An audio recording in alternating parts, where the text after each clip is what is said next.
So some conservatives are starting to lash out over this Don Jr. news. The New York Post editorial board declaring this: Donald Trump Jr. is an idiot.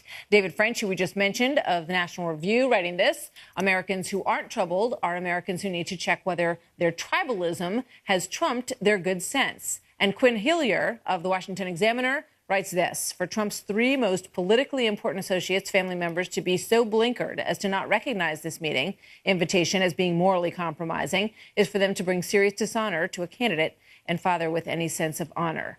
Strong stuff. So here now to respond is former Speaker of the House and author of the #1 New York Times bestselling book, Understanding Trump, Newt Gingrich. Newt, you've been listening to all of this tonight. What do you think?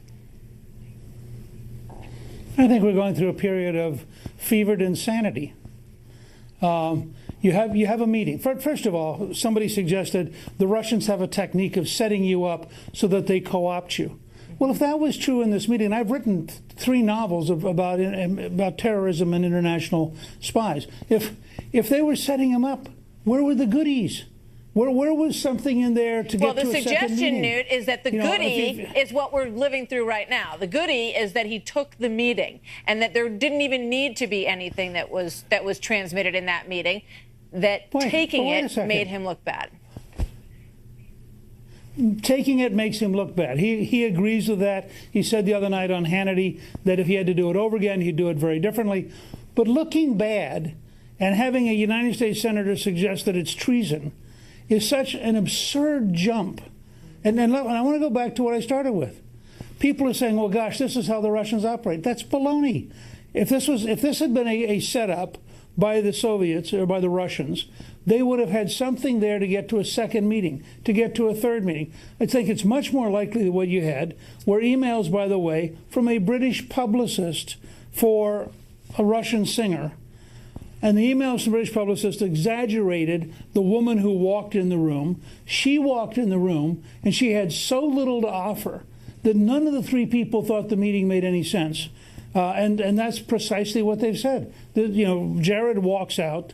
Apparently, Manafort is on his cell phone. Right. And Donald Jr. has said as a courtesy, he talked to her for 20 minutes, but she wanted to talk about this adoption bill that affects one very wealthy Russian.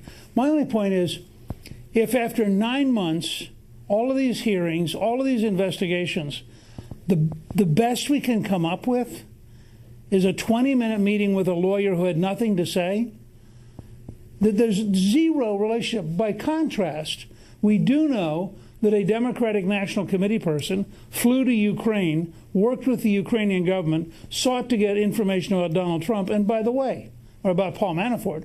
And by the way, I don't see Mueller putting that on his list of investigations. I don't see that kind of collusion seeming to bother anybody. So you have a totally one-sided anti-Trump story hyped up with a level of hysteria that I think historians will look back on and think this is like the Salem witchcraft trials. Yeah. A period of fever in which people assert things that are silly. If you sort of go backwards on it, and you're looking for, where is the actual event that so apparently turns the election, right? And all you have are the emails, right? Event. Now, even if you believe, the Hillary Clinton version, which is that she lost because of the emails, and there's a lot of other reasons, with regard to health care premiums that were rising and no, campaign trips to very key states. But she has said that the emails turned the election.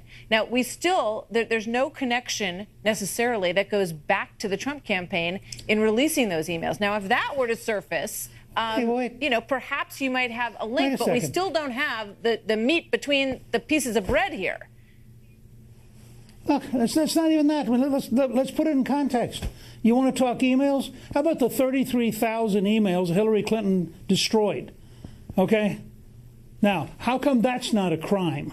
How about the fact that Comey leaked documents that belonged to the FBI in clear contravention of FBI rules? How come that's not a big problem? I mean, let's just go down the list. How come Bill Clinton's getting $500,000 from a Moscow bank? That's not a problem. How about the fact that the chairman of the campaign's brother was a registered agent of the Clinton campaign, registered agent of a Russian bank? Oh, that's not a problem. How about millions of dollars going to the Clinton Foundation while the Secretary of State approves uranium being given to the Russians, being sold to the Russians? That's not a problem.